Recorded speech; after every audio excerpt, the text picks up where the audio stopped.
Olá, boa noite a todos. Que a paz de Jesus esteja sempre em nossos corações e em nossos lares, guiando as nossas ações. Nós veremos hoje do Livro dos Espíritos, por Allan Kardec, no livro 2º, capítulo 9, Intervenção dos Espíritos no Mundo Corpóreo.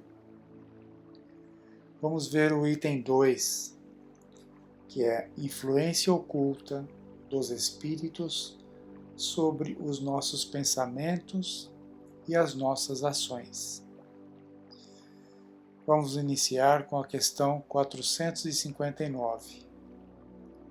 Kardec pergunta: os espíritos influem sobre os nossos pensamentos e as nossas ações? Resposta dos espíritos: nesse sentido, a sua influência é maior do que supondes, porque muito frequentemente são eles que vos dirigem. Questão seguinte, 460. Temos pensamentos próprios e outros que nos são sugeridos? Resposta: vossa alma é um espírito que pensa.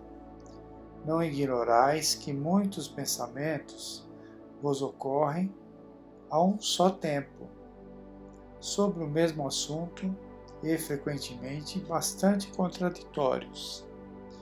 Pois bem, nesse conjunto há sempre os vossos pensamentos e os nossos, dos espíritos. E é isso o que vos deixa na incerteza, porque tendes em vós duas ideias que se combatem. Questão 461. Como distinguir os nossos próprios pensamentos dos que nos são sugeridos? Resposta dos espíritos: quando um pensamento vos é sugerido, é como uma voz que vos fala. Os pensamentos próprios são, em geral, os que vos ocorrem no primeiro impulso. De resto, não há grande interesse para vós nessa distinção e é frequentemente útil não o saberdes. O homem age mais livremente se decidir pelo bem, o fará de melhor vontade. Se tomar o mau caminho, sua responsabilidade será maior. Então eles já começam a nos dar aqui as diretrizes, né, para conduzir os nossos pensamentos. Independente de termos as influências nesses pensamentos, se basearmos os nossos pensamentos, as nossas decisões no bem, né, independe se serão pensamentos nossos ou sugeridos, estaremos bem protegidos, né, ao contrário de decidirmos pelo mal, que aí também teremos a influência dos espíritos que querem que sigamos aquele caminho. A questão 462. Os homens de inteligência e de gênio tiram sempre suas ideias de si mesmos? Resposta: algumas vezes as ideias surgem do seu próprio espírito, mas frequentemente lhes são sugeridas por outros espíritos, que os julgam capazes de as compreender e dignos de as transmitir. Quando eles não as encontram em si mesmos, apelam para a inspiração. É uma evocação que fazem sem o suspeitar. Então aqui ele nos dá, né, ele pergunta dos homens inteligentes, aqueles gênios que têm ideias bem superiores ali à época deles, ou invenções, né, E de onde vem isso? De onde aparecem essas ideias? É o que ele explica. Pode ser deles, mas também, se eles já têm condições de entender, os espíritos que as transmitem podem fazê-lo por eles, desde que tenham ali a condição do entendimento. Aí ele fala, quando eles não encontram em si mesmos, eles apelam para a inspiração, quer dizer, buscam a inspiração no momento de concentração, no momento de isolamento, ali buscam a concentração para que esses pensamentos venham, né? E eles consideram isso como uma evocação. E isso é feito sem, muitas vezes, ali a pessoa saber. Aí tem um comentário, se fosse útil que pudéssemos distinguir os nossos próprios pensamentos daqueles que nos são sugeridos, Deus nos teria dado o meio de fazê-lo, como nos deu o de distinguir o dia da noite. Quando uma coisa permanece vaga, é que assim deve ser para o nosso bem. Então, não queiramos saber quais pensamentos são nossos, quais pensamentos são sugeridos pelos espíritos, porque já que Deus deixa isso desconhecido para nós, que não temos ali uma forma muito clara para a distinção, a não ser que sejam pensamentos muito distintos daqueles que nós já conhecemos em nós, né, que sejam coisas absurdas que venham à nossa cabeça, aí a gente vai perceber claramente que não são nossos, mas aqueles que vêm muitas vezes de acordo com o que nós pensamos, de acordo com o que nós sabemos e sentimos, ficam difíceis de nós distinguirmos se são nossos ou não. Independente disso, voltando ao que ele coloca na questões anteriores, estar sempre voltado ao bem, né? Que não importa se serão nossos ou não esses pensamentos, desde que eles estejam direcionados ao bem, eles estarão em bom caminho, né? Estarão bem de acordo com as vontades de Deus. Questão 463. Disse algumas vezes que o primeiro impulso é sempre bom. Isto é exato? Pode ser bom ou mal, segundo a natureza do espírito encarnado. É sempre bom para aquele que ouve as boas inspirações, né? Então, como queremos conduzir os nossos pensamentos, os nossos sentimentos, bons ou maus?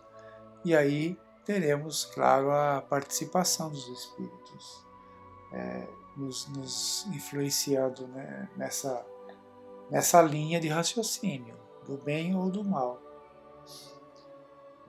464. Como distinguir se um pensamento sugerido vem de um bom ou de um mau espírito? Né? E aí parece até que, lendo assim essa pergunta, a resposta seria muito óbvia, né? Seria muito claro. Né?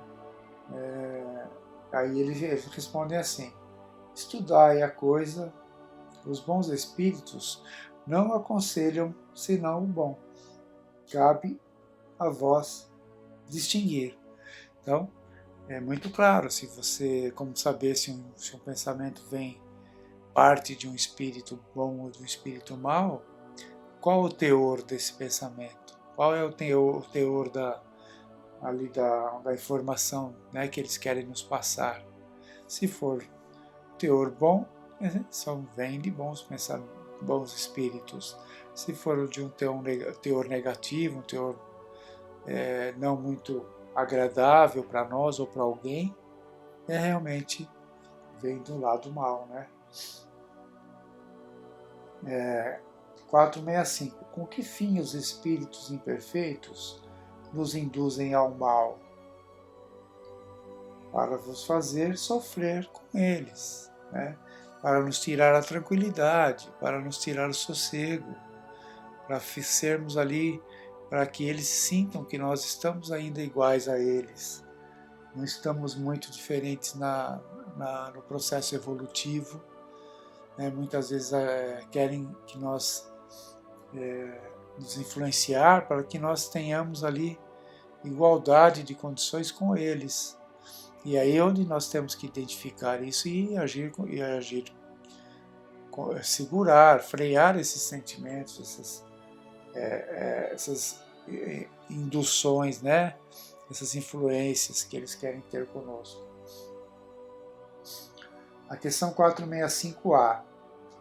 Isso lhes diminui o sofrimento? Quer dizer, se um espírito nos influi, influenciam para que hajamos de uma forma negativa, de uma forma ainda inferior, que seja a forma que eles pensam ainda.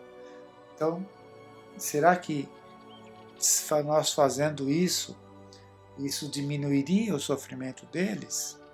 Diminuiriam a dificuldade deles? É o que Kardec pergunta. E eles respondem que não, mas eles o fazem por inveja dos seres mais felizes, daqueles que já estão se aperfeiçoando, já estão melhorando na sua condição.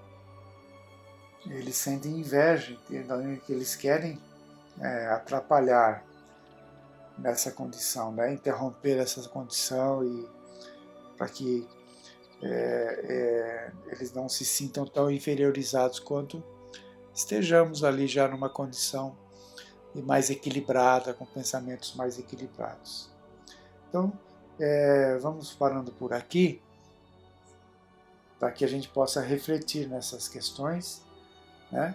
E ver e entender também que os nossos pensamentos, as nossas ações, muitas vezes são guiadas por eles, como diz as questões iniciais desse capítulo, e que eles nos influenciam muito mais do que aquilo que nós imaginamos. E aí cabe a nós